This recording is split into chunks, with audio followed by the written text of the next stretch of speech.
The Royal Society for the Encouragement of Arts, Manufactures and Commerce runs a public lecture programme exploring contemporary issues. Teachers TV has access to these lectures, and today we bring you a series of short talks on the subject Restorative Justice in Schools. The speakers are Sir Charles Pollard, former Chief Constable of Thames Valley Police, Graham Robb, Board Member of the Youth Justice Board, Deputy Head Teacher Mel Stanley, and Head Teacher Kenny Frederick. We've invited some teachers along and we'll hear their responses to the talks in a short discussion afterwards.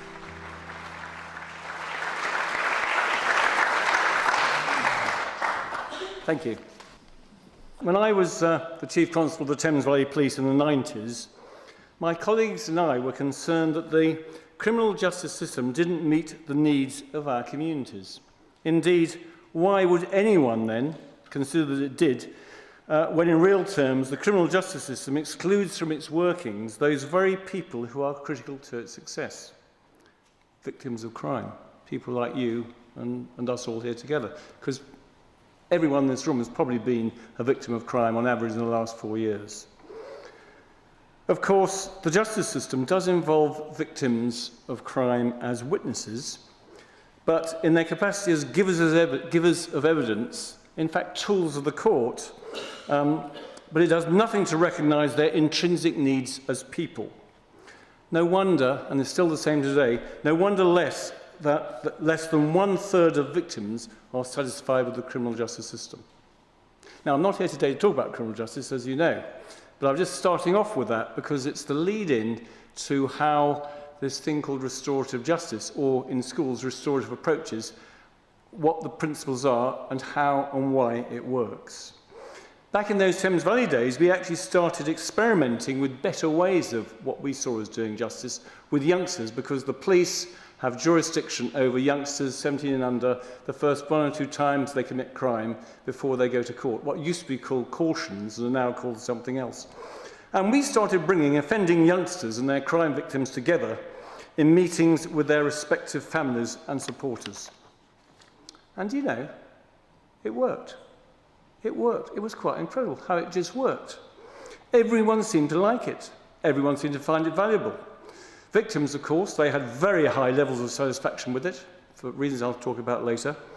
But very important too, there was clear evidence that it was helping youngsters back onto the straight and narrow and to reduce their reoffending. And then one of my officers, who eventually was trained in these new methods, started using it in a troubled local secondary school called Drayton School in Banbury, which was in difficulty. In fact, it was in special measures. And at that time, they had a brand new head teacher, recruited to get them out of special measures, who was charismatic and innovative, and who then introduced restorative approaches into that school as one of the things he felt was important. And do you know what happened? It worked again. It actually worked again. This is something that really does work extraordinarily well. It had a big impact on behaviour in the school. It tackled bad behaviour, bullying and truancy, whilst at the same time reducing school exclusions. Now, the head teacher of that school was, of course, Graham Robb, and he and I have been working together ever since on restorative justice and restorative approaches. Of course, in schools we call it restorative approaches because that is different from the justice system, but the principles, as I said, are very similar. So let's just talk briefly then what this restorative justice, restorative approach is. What is it? Well, the first thing to do is debunk one of the myths. Whilst everyone hears that restorative justice comes from First Nation communities like the Maori, the Aboriginals and the Inuit, but actually it's also featured very strongly in Anglo-Saxon Britain until Henry II centralised justice so as to increase his control over the population. So whilst the lawyers will tell you, and there's probably somebody in the audience, of the great traditions of our criminal justice system going back to as far as we can remember, apparently they're all completely wrong. The original system in this country was a form of community justice with restorative justice as some of the main principles. And that's actually the case with most communities they develop over hundreds, thousands of years. But restorative justice today is very different from what they used to do. It's a long way from the 11th century. And let's be very clear about this straight off, because there are certain journals which paint a picture of restorative justice as being wishy-washy, eccentric, ineffectual, a sort of fashionable idea dreamed up by woolly-minded liberals. But on the contrary, this restorative justice and restorative approaches are based on very good proven principles. It is these days structured into processes that are robust, grounded in evidence, highly effective, and that can be replicated from school to school, from area to area. And there are two key principles which we want to get our minds on. To get a handle on this, if you can remember these two principles, you'll be with it. And the first principle comes from a famous criminologist called Niels Christie, who's actually a Norwegian criminologist, still alive, who in 1977 wrote a very famous paper called Conflicts as Property. Now, what he said was that most of us in the Western nations in our world have got it wrong regarding crime. Crimes are conflicts as well as being crimes, and in fact the damage that crime does to people and communities is far more relevant than the effect on, in quotes, the state, which our system is built on. And of course there are many things which are not crimes which cause harm to other people as well. All sorts of things, and so some civil disputes in legal terms also are very significant conflicts. And Christie said, if these conflicts are dealt with purely by professionals, people like us in this room probably, police, prosecutors, judges, probation, social workers, then in effect those professionals are taking away the conflict from the very people most likely to be able to solve it, the people whose conflict it is. Sounds sensible, doesn't it? It may sound a bit extreme, but actually it's bog standard common sense. What he said was that instead of the main system, or as well as the main justice system, the system should be to get people, all those whose conflict it is, to get them engaged with the problem and jointly to come up with a solution. In fact, Niels Christie said, we're all frightened in the West about conflict. We shouldn't be, because conflicts can be good, healthy things for a society. What they do, among other things, is provide potential for participation and activity by citizens, which in its place then leads to confident, active communities, something we all want. The crunch point that Niels Christie made was this. He said, the trouble with the present system is the professionals steal the conflicts. They take over the conflict, they try and tell people what to do, and so why would you expect it to work? Because the system, what's going to work is the people whose conflict it is, are the people who sort the conflict out. So that is the sort of principle number one, really, and for teachers and police officers, that's quite a big leap, because they're all control freaks. I've been a control freak. You've got to control class, you've got to be out there on the streets, you've got all these difficult situations, you've got to control them. Well, you can control them, but when you actually get to the conflict and get it to pull it away, there are ways in which this is exactly what you can do to solve it really very, very effectively. So, I mean, really, why would you ever think conflict can be solved by the professionals? It's actually a ludicrous idea. They can only be solved by those fully engaged who involve themselves. So, great idea, 1977, Niels Christie has written this paper, let's start doing it. Oh dear, this is not as easy as we thought. How do we do it? No one really knew. And then there was lots of people who were concerned about this, particularly traditional thinkers, because they thought that if you bring people together, victims who have been harmed by a crime are going to be very, very vengeful. They're going to want blood. Actually, we now know it's the very reverse. Bring them together and you get the very reverse of vengefulness. You get people actually wanting much less revenge, if they want revenge at all. Interesting point. But the next point of the story really then is the second person on the slide there, John Braithwaite, who's a professor in Australia at Australian National University, who developed a theory called the theory of reintegrative shaming. Actually, the word shame is a difficult word, or people find it difficult, and so he now uses the word remorse rather than shame. But for convenience, I'm going to use the word shame here. And as you can see, his book there really lays out how it works. And what Braithwaite said was this. He said that most of us, when we discuss crime, most of the public, ask the wrong questions. We always say, why is it that people commit crime? If we could just find out why people commit crime, we could sort it all out. He said, wrong question. The right question is, why do most people not commit crime? Because if you can find out why most people don't commit crime, can we then translate the lessons of that to those who do commit crime? And he said, one of the main reasons that people actually commit crime is the fear of being caught and the shame of being found out and the shame of what they've done in the presence of those they love and respect, like their parents and their families. If that is the case, we need to replicate a process which will do the same with people who have committed crime.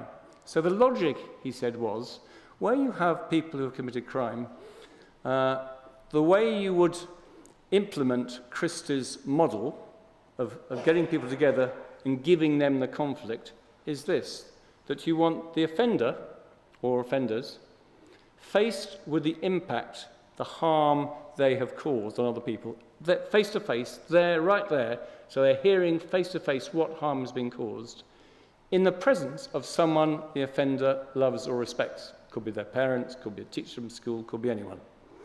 And if you do that, certain things will happen. The first thing is that the offender will feel huge shame, but not stigmatized shame, like putting people in the stocks or some of the other methods we still use, actually, which cause so much shame that they're unlikely to cause a sensible reaction in the offender. But reintegrative shaming, whereby this is all kept in private and people hear what's happened, they hear the shame, and after you've gone through a certain process, you then move forward as to how you're going to put things right. And really that's what then started to happen. People started trying this, and again, it worked. When we started doing this in Thames Valley, we went to this meeting, I was really quite worried. We'd had people trained, and we've got these people there. It worked. It's just amazing. Now, it doesn't always work. It's not a panacea. There are no panaceas around with crime or in school behaviour. But believe you me, it works a lot of the time, in a lot of cases, in situations where nothing else does seem to work. Moving on then, this is really a complete paradigm shift in our thinking. In the criminal justice system, we're used to pigeonholing people in categories. We have a box over here with victims, a box over here with offenders, and a box over here with the community, and we deal with them all separately. Why would you expect it to work if you deal with them all separately? Bring them together, and you find the problem in this one is solved by something here, and it links in with something over here. So it's not actually rocket science, the theory of this. So what has been invented, as I'm now coming to the close of this, in the criminal justice system, essentially bringing people together can be done in lots of different ways. It can be a very small group. Well, let's take the middle way. In crime, it could be a youngster or an adult, for that matter, has committed a moderately serious offence, and around that is going to be created a conference. It could be in conjunction with the courts or instead of court.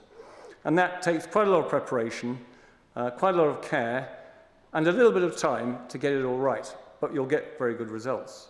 Another way is just for a police officer out on the streets who's trained in this, will just come across the streets. He'll come across kids hanging around about the shops. When we sort of start talking about ASBOs and all these big things, you don't need ASBOs for that.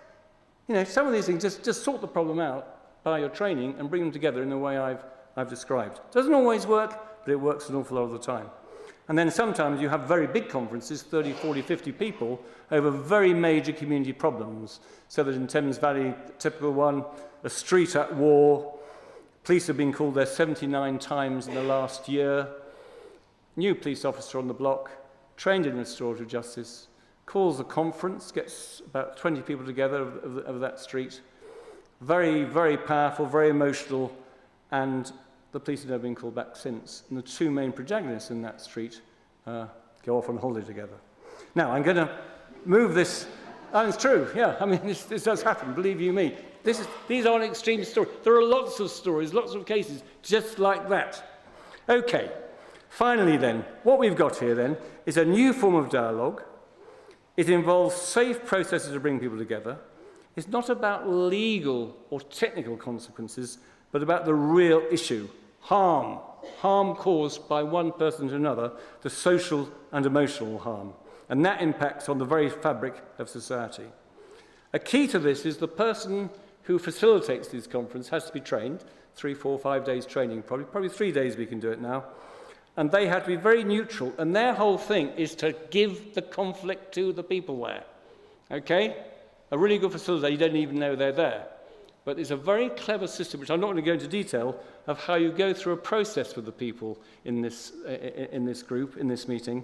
And it's a very, very powerful process, believe you me, in which the offender or the perpetrator is held to account. You end up with an agreement, what's called an outcome agreement, of the offender agreeing to do certain things, and then you need to monitor that agreement. What is this and what is it not? What it is not, what I've just described is not the same as mediation. It's called restorative conferencing. There are some similarities with mediation, but it's some very fundamental differences too. First, the fact that this is very much about holding a perpetrator to account, which is quite a different phenomenon. It's a very powerful, it's also the most powerful one. So that's what it is not. And what it is now a well-proven system with a vast body of evidence now done available to measure it. This has been more researched than almost anything else in criminal justice and in schools quite a lot, but there's still a long way to go, which is why we're very grateful to Paul Hamlin and Esme Fairbairn, who are funding a very big project in Bristol to test it out exactly like that. But in crime, just a few headline figures, we're talking about victims of crime, about 90% satisfaction levels. That is huge, about 3 times as much as you get with the normal system. 85% of victims were recommended to others. And in terms of reoffending, which is very important, we now have got the evidence that this can reduce reoffending very significantly, sometimes in some schemes as much as halving reoffending. This is big stuff. Usually we talk about 10% as being good. Okay, so this is a very, very powerful tool. In the school system, and I'll leave others to talk about that, we're talking there about improving behaviour, improving attainment, dealing with bullying, and reducing exclusions. I think with that, I'm going to hand over to the teachers. Thank you.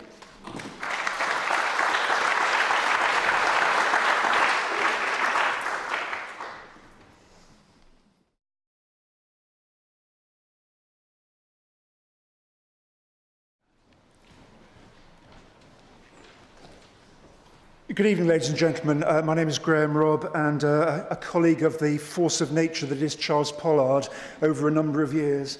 It was an honour to be part of the Drayton School team that was learning about restorative practices, making mistakes, learning from them again, and moving on. And what I want to do this evening in my short spot is just to give you a feel about why we were doing this and what it taught us. I'm then going to ask my colleague Mel from Deptford Green School to talk about current practice based on all the good work that went on in Lewisham and in other parts of London and in other parts of the country and goes on now to learn how we apply restorative approaches in all settings in a school, from the classroom through to the community-facing aspect of school work. Then I want to finish off with a quick snapshot of where is restorative work now in schools in the UK, and some thoughts about next steps. When I first arrived at Drayton, we were using restorative justice practice, as Charles was describing, for some very, very high-level incidents. Issues of racism, issues of arson, issues of theft, of bullying, of serious behaviours. And we were finding that it worked. We were finding that it worked in various measures. A, that we were able to keep the youngsters in learning. B, that we were able to bring satisfaction to the victims of some of those activities in ways that other approaches weren't bringing them. But it then became very apparent, very quickly, that this was far more than just a technique for dealing with the highest level incidents in a school. It was far more about the relationships that characterise the way in which adults and young people should work with each other in a whole school context. And therefore, it's about all your school policies. And I'm sure that's something that Mel and other colleagues will comment on later on. So the Drayton story told me, first of all, here is a very powerful tool the outcomes of which produce extraordinary high levels of satisfaction in dealing with very tough incidents. But it then said to me, it was the way in which we approached whole school development. And for a school in special measures, that was the highest priority, as you can imagine. So 3 key lessons for me from the Drayton story. First of all, our restorative approaches promoted learning and behaviour changes by young people and by adults. We were changing the way we as staff worked with young people, the way we worked with each other as adults, the way we worked with parents and other partners. And I'm sure that's something we'll come back to in the questioning. A whole school approach is not only about conferences, that is an absolutely critical tool, but it's a range of other ways in which you work with youngsters to develop the sort of learning that Charles has described in the conferences. And just to give you one little example of it, this is a card from Bournemouth, which gives the teachers in one school the sort of questions that you take youngsters through in a restorative conference. But in this school in Bournemouth, they've started from, this is the card that all staff have to work with all conflicts, be it in the classroom, in the playground, wherever. And I think there are lots of bits of learning that we've done over the last 3 or 4 years about how to apply that wider understanding of harm and how it can be repaired. So that's the second bit, whole school as well as conferencing. And the third element is that this does build community engagement. As you'll hear a little later, there are numbers of ways in which schools get involved in restorative work. By working with police colleagues, as we were, by work with youth offending teams, as often happens now, by work with other partners in local authorities, as is happening in different parts of the country. All of that builds community engagement. I think there are 3 key principles that I hold to about restorative approaches in school. And then I'm going to invite Mel to come and share her perspectives from one school on those. First of all, to state the obvious, that unless you have positive relationships in a school, you will not get effective learning. Effective relationships are at the heart of attainment and achievement. If there is a stress or a conflict between you and a child in the class, or between you and the class, you are not going to be able to manage as effective teaching and learning as you wish to achieve. Positive relationships are at the heart of effective learning. And the second principle, those who've caused harm need to learn by facing up to those that they have harmed. They need to understand the harm that they've caused. The language that you use for that in a school is different than in a criminal justice setting, but it's the same principle. Somebody who's caused harm needs to understand the harm that's been caused. And finally, those who have been harmed need to have the chance to be heard and know that they've been heard and know that they can have a say in how the harm can be repaired. It's the repair of the harm that produces the long-term change. There is a lot in restorative processes behind those 3 principles. I see it in the right setting, when schools are ready for it, as an incredibly powerful and positive tool and ethos for children, families, staff and the communities. And I'm now delighted to welcome Mel as Deputy Head of Deptford Green School, who has taken up the baton in a most dynamic way and worked with her colleagues from Lewisham, developing restorative practices in Deptford Green School. Mel.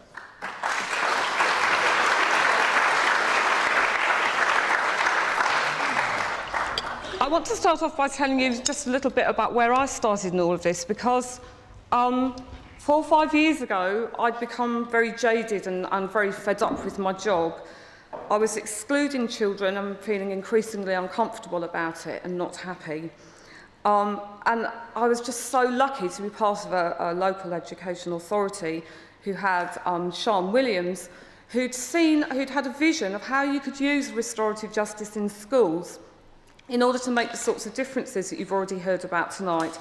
And a friend of mine went on one of the trainings that Sian had organised, and she said to me, you really ought to go and find out about this restorative justice. And I had heard of it, but I'd not heard of it in terms of school and education.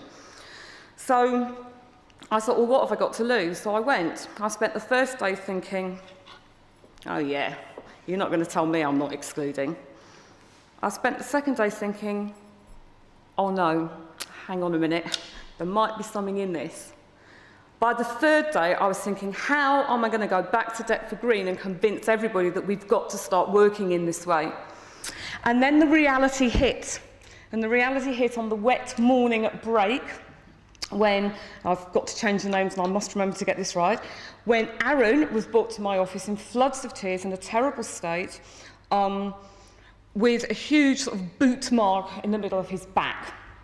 And my immediate response was to leap up and, oh, Aaron, what on earth has happened? And he told me about what that Toby'd fly kicked him in the back. And I thought, oh, and usual sorts of responses.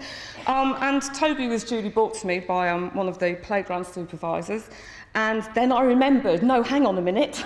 You know how to do this now, stay calm. Listen to them. So Toby, tell me what you've done. Well, I've fly kicked Aaron in the back. Right, okay, excellent. So he's telling me the truth. So Toby, what were you thinking at the time? Well, he said, the thing is, miss, I just found out that in my next lesson I didn't have to go to anger management anymore. My anger management teacher told me that I'd finally passed the course. And do you know what? I was so happy and I was so excited that I just ran into the playground, and unfortunately Aaron was in the way. Which completely floored me. Right, so, okay, right, so how have you affected Aaron? Well, it's obvious, isn't it, miss? He's crying, I've hurt him. I thought, well, yeah, it is obvious, actually, what a silly question. Right, okay, let's talk to Aaron now about what's happened to him. Aaron, how has Toby affected you? And he looked at us and he said, I'm not crying because he's kicked me. Yeah, it's hurt, but that's not why I'm crying. He said, miss, you know, you've been nagging me for weeks about my school shirt and about the fact I haven't got the proper shirt on. And we don't have much money. He said, and finally, my mum was able to give me the money to buy the new proper shirt. And now look at it. Look what he's done to my shirt. And there's more. Because when I go home tonight, I can tell my mum this. She won't believe me. And he's still crying. She's going to think that I've just been silly in the playgrounds again. And now Toby starts crying. And then she'll send me to my room, and then I won't get any supper, and then I'll just get in even more trouble, and none of this is my fault. So now I've got two boys in front of me crying, and I'm thinking, oh, where's my notes? I don't know what to do. Right, okay, so I'm thinking, right, it's obvious, isn't it? It's just so obvious what needs to happen here. I've got to ring home, I've got to tell Toby's mum what he's done, I've got to ring Aaron's mum, right. No, I'm not allowed to do that. Right, okay. What do you think should happen now? Silence. I'm thinking, oh, come on, boys. You know, it's obvious what's got to happen now. I need to ring home. You know, it's really obvious. Silence. And I'm remembering the words from my training, don't give them a solution. It needs to be them. Let them own the problem. And suddenly, Toby went, I know. I can take his shirt home and wash it. And I'm like, whoa. And Aaron, like, perks up a bit. He quite liked this idea. So the shirts came off and there was a bit of lending going on. I'm thinking, oh, God, I'm sure I should be ringing the mums. And, you know, early the next morning, Toby was outside my office with the shirt and the collar was still a bit damp. So we had to put it on the radiator so it would be dry for Aaron when he got in. And the shirt was handed over and the full apologies were given and the absolute assurance it would never happen again. They made a formal agreement and off they went. And as they left my room, I was just like, wow, I couldn't believe it. Because they'd come up with a solution that was far better than anything I'd have ever thought of. They'd done it themselves. They didn't need the answer from me. They were both happy. And I don't know, a lot of learning had taken place there for them and me. And for them, they were both then back in lessons. There was no exclusion, and there would have been. In the old days, as I like to call them, there would have been an exclusion. And I learned something very important for me in that moment of asking about what was going on for them, because I thought I knew, and I think teachers often do. And that's what a lot of students complain, that we don't really listen to them, because we do think we know, and I thought I knew and I didn't. So in that moment I learned, and I've got so many, and they learned, and you know, that's what school's all about, learning. And I've got so many stories about how we use classroom conferences, about how teachers and students now come together and really do genuinely listen to each other. About our peer mediators who are normally up here with me, telling you about how they work with each other. And I've just got so much that I could tell you about the ethos of our school, where there's so much less shouting. Children hand things in our school. They hand in £10 notes and iPods, and they really do. And they say they do it because they think about the feelings of the person who's lost it.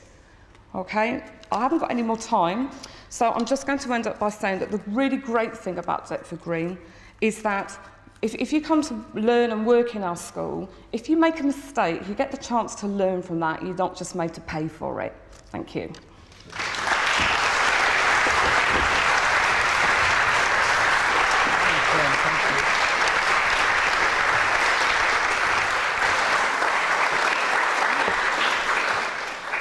Mel, thank you very much indeed.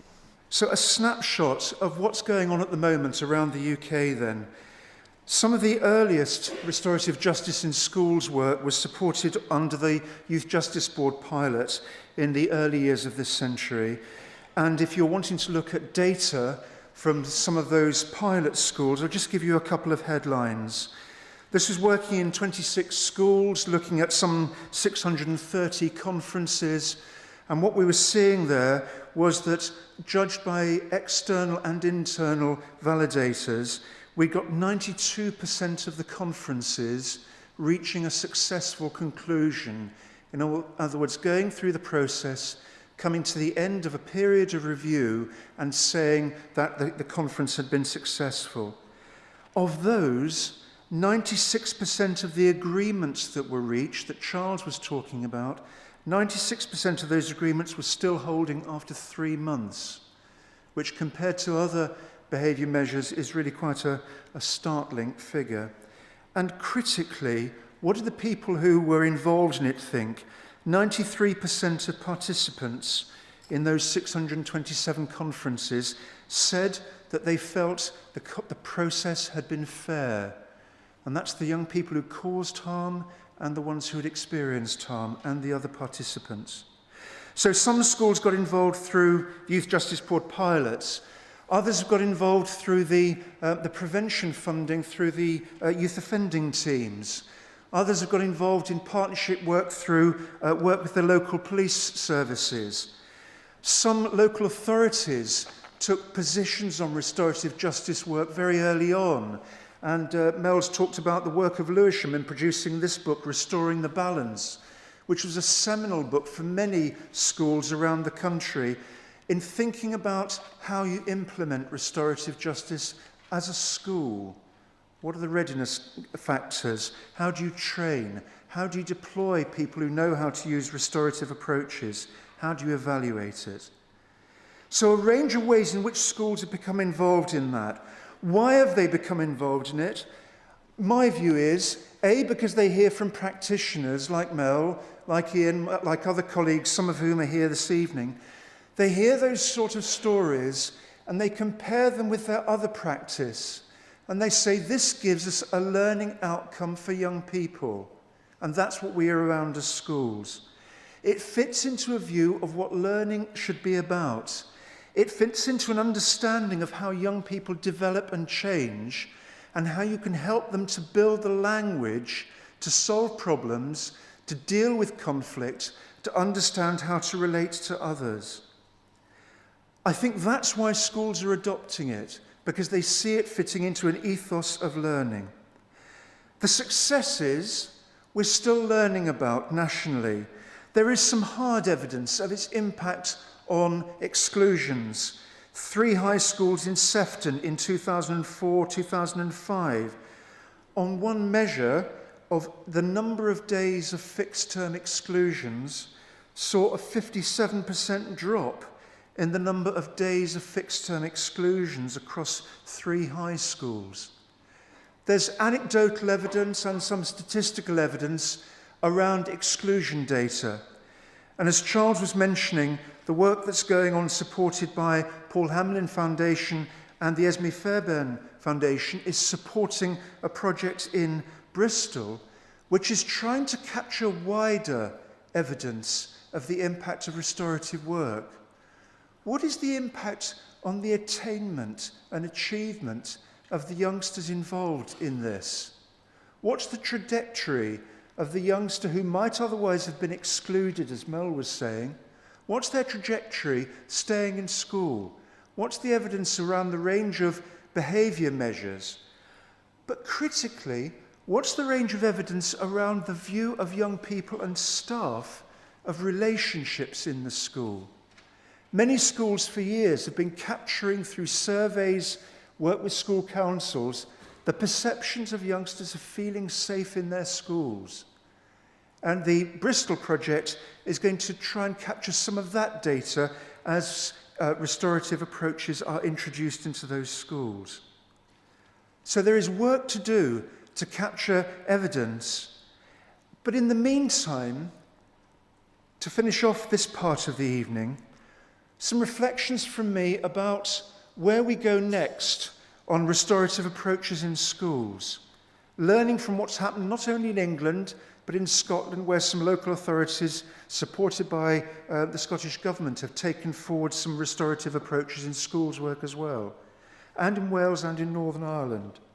So where are we now?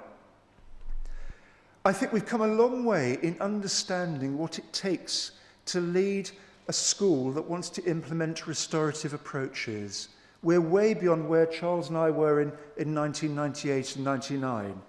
But there's still more to do, which is about understanding of governance, understanding of curriculum, understanding of the partnership work in relation to your partner agencies and your local communities in relation to restorative work. And I think there are some really exciting opportunities at the moment for schools, and I will focus on England now. Forgive me for that focus immediately. First of all, anti-bullying guidance that's come out recently from the Department of Children's Schools and Families under the heading Safe to Learn gives a framework that I think schools that are ready to take on restorative practice will leap at. It talks about understanding and approaching young people and their bullying relationships in a way that I think restorative approaches really fits nicely with. The Ofsted framework, focusing on emotional development of learners. That's how schools are being evaluated now by Ofsted. And their self-evaluation framework that schools are using gives all sorts of levers for schools that are ready to use restorative approaches. But most excitingly are all the curriculum opportunities, particularly the secondary curriculum recently announced. The PSHE Personal Wellbeing strand that was announced in July, a really important development for the way in which you develop the skills and abilities of youngsters to understand emotion, understand relationship, cope with conflict. And that clearly is building on all the excellent work that was going on through the social and emotional aspects of learning work within the primary curriculum in the last few years. And then the 14 to 19 diplomas and what's being called the personal development curriculum. I think there are emerging lessons now from the pilot schools implementing diplomas that we have got to learn from to understand how restorative practice is linked with the 14 to 19 curriculum. So, a number of curriculum opportunities, a number of opportunities in the way that we now talk about schools engaging with partners, a number of opportunities for the extended schools agenda. Sometimes colleagues say to me, well, should this not be a national strategy from the Department for Children, Schools and Families? My answer to that at the moment is no. And there are various reasons for it. I think head teachers and governors and school leadership teams need to be really clear about what it is that they are getting engaged in. And this is something that you have to want to engage with at the right point in the development trajectory of your school. I think there are real issues of support that the DCSF can provide, but I don't think we're at the stage where there should be a national strategy. I think it is far better that schools, local authorities, partnerships of schools learn about restorative work by hearing from colleagues engaged in the work and decide for themselves, we want to take this on because we are ready for it.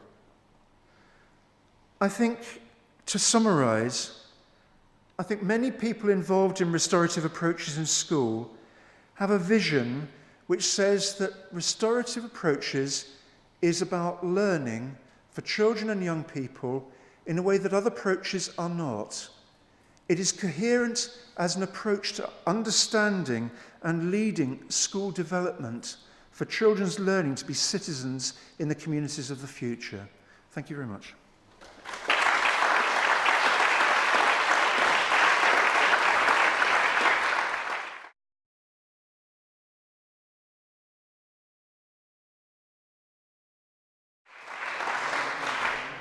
Right, good evening everyone.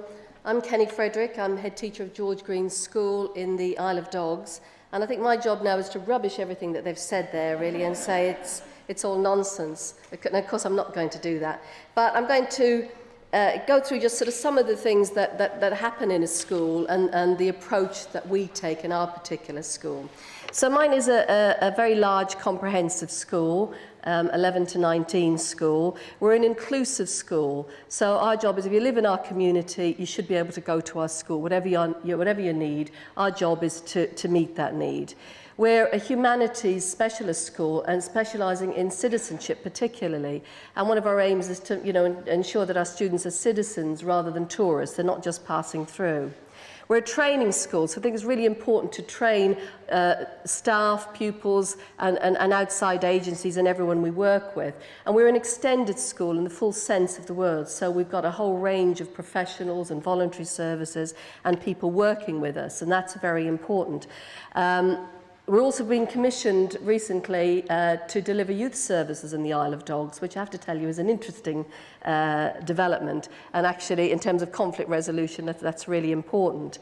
And one of the things we try to do, community cohesion, I think is really important for us. We're the only secondary school in the Isle of Dogs. We work very closely with our primary partners and other colleagues. We work closely basically with anybody who can help us. Because what goes on in the community goes on in our school. You can't separate the two. We can't say it's 4 o'clock, off you go home, nothing to do with us.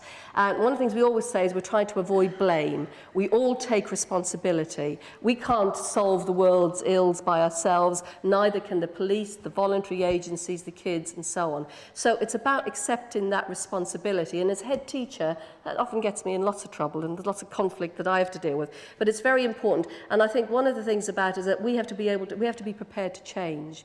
When you're working in that sort of context, we all have to change and recognise that sometimes we're doing things wrong. And that's quite interesting when you're sometimes working with teachers and adults who sometimes want revenge.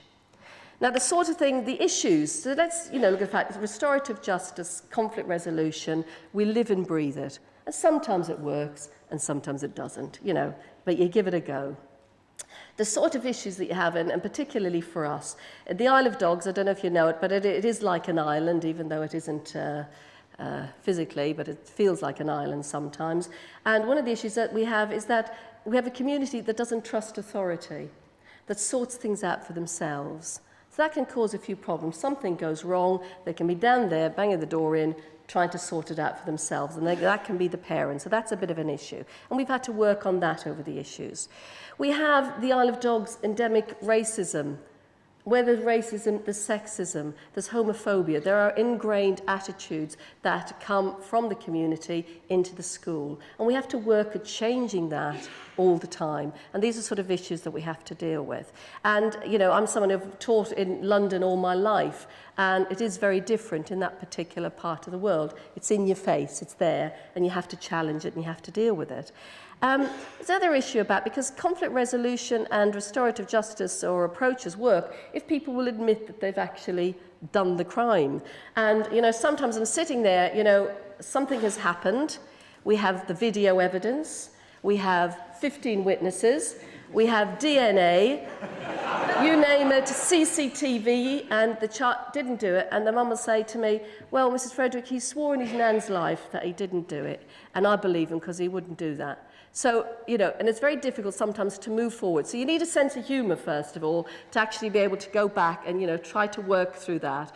But it is a real problem, because you only get someone to change if they can actually admit that there was a problem. So that sometimes happens.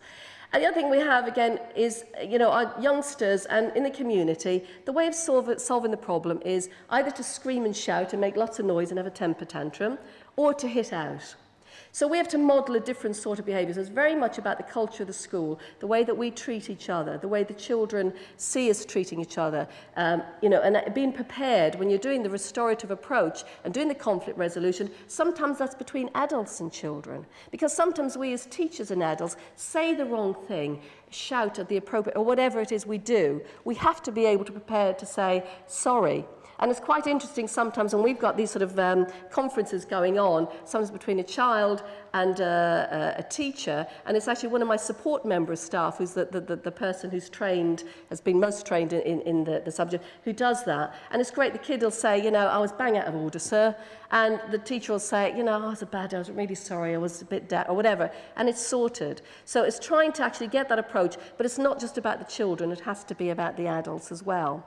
Now, our ethos is all about we're all different, all equal, valuing each other, respecting each other, and so on. And it is really important that youngsters know how the other person has felt, what that felt like. And very often they'll think of a way of how to repay them and so on. And that works, as I say, some of the time. No, you know, one size doesn't always fit all. You have to do a number of things. One of the issues for us is time, and the restorative approach is sometimes that's described, you know, is very lengthy. We don't, to be honest, have the time. We've just got too much conflict, I'm sorry. We have to find something that works. We sometimes work with groups of youngsters because we've had to deal with gangs. We've had to deal with all sorts of things, so we'll work in groups. We've trained lots of members of staff, we've trained pupils, we've trained lots of people to actually listen, talk, try and find solutions. We're very much involving the young people on that.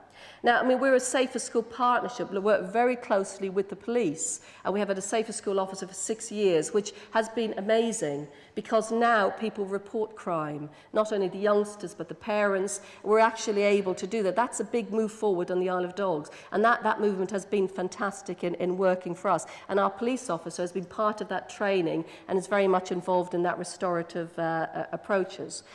We do all sorts of things when we have real issues. We take lots of risks. One of the things, we took a whole group, and we take them every year now to Belfast, where we've had racial conflict, and we took the first year we took a whole group to Belfast to see what a divided community looks like and feels like, and actually put them together, the very worst racist, you know, gang leaders, you name it. I was very scared that week, I can tell you. But, you know, that worked, and actually taking those risks, doing that, and they were so shocked when they came back. We said to them, look, is that the sort of community you want to live in? And they were quite clearly they didn't. And they were really shocked by the intransigence of some of those youngsters they met who'd lived in that sort of community for so long, who didn't want to change. So sometimes you have to, you know, make them be faced with whatever the issues are. So as far as we're concerned, I think it's about a culture, an emotional literacy, a very feeling school. You know, we rely on gut feeling. The kids will tell us if something's going to kick off, if something's happening in the community. But we have to work with parents. It's not just enough to work with the child. You have to work with the parent. You have to work with the voluntary services, the youth service. So as far as we're concerned, this is about a community, not just about a school. We, for instance, have started using acceptable behaviour contracts, which some people think is a real, you know, big stick and a hammer. Actually, it's not, because it means it brings brings the parents, brings the kids and other agencies to looking actually what the issues are, how can we help them to work together, because lots of our parents have lost control, can't set the boundaries for the youngsters and so on. So we have to try to work with those. So we use a variety of approaches, but it is very much, as far as I'm concerned, about a school culture. It's about intervening before things happen. It's about involving the youngsters in their own, what has happened. And most of them actually fully accept when they've done wrong. The thing is, well, I was angry. And I say, well, that's not enough. They've got to see that there are consequences for what they do. So everything that's said today, I would agree with. Except that it doesn't always work, and in the way that nothing else always works. You have to have a variety of approaches, try different things. If it doesn't work the first time, you do it again, and you do it again, until eventually it does work. Thank you.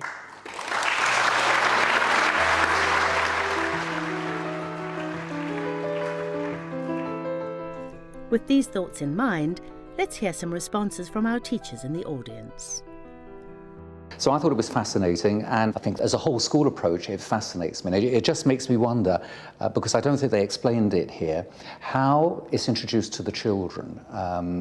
Because I could see how it could be introduced to teachers, to partner agencies, but how is it introduced to the children in the school? Do they first come across it during a conflict resolution? I know you're involved in that kind of thing, so you might be able to tell me that. In working for the borough, you get to know what different schools are doing, and they do completely different things. So some will start off by having large conferences, and that's how students get involved with it, and parents. But where they go for the whole school approach, and generally our schools have started off with big conferences, and then they've trickled things down and connected it with social emotional aspects of learning, and the PSHE curriculum, citizenship, and all sort of that sort of thing. And they also work with individual classes. When things go rocky in particular classes, the whole class will have a conference. So there's lots of different ways. The issue of exclusion is, of course, incredibly important. But I was a bit disappointed that we swung to the extreme level. It's extreme when you have to exclude a child. And we know, yes, the numbers are higher, much higher than they should be. I think the exciting bit is when it's in mainstream schools, sorting out a lot of, when I say minor issues, it's the minor issues that really drive us teachers mad. Also, because that's what makes you work so hard. Yeah. But they're not minor to the kids, those issues. And the re-offending, that's what really has to stop. I mean, you'll have the children that keep doing the same things every day. Well, that really probably is what drives teachers mad, is the same children that they're seeing. I'd like to have seen more ways of getting at training. It looks like if you've got a head or the senior management are really into restorative approaches, you're there and you've got a good chance as a member of staff of getting trained. We need to be able to access this information and have good solid research quickly if it's as good as they say it is. I do agree with Graham Robb though that it shouldn't become for schools a national strategy systemised. My feeling is if it turns into a national strategy, it will be something that you have to comply with, and I don't think it will work like that. Yes, I tend to second that. I think if it's placed upon, there's too many initiatives, and I think people are tired of initiatives. But if they take it with their own hands, with a passion, it will drive it, and it will work, and it will be successful. I think it fits very nicely into the Every Child Matters agenda as well, working with partners and partner agencies. Once again, also it fits in as far as curriculum is concerned with the personalised agenda as well. So although perhaps not a national strategy, and agreeing with what you said, I think things dovetail very, very nicely. And we need to be sharing the findings and the evaluation of that training, but it's quite optimistic.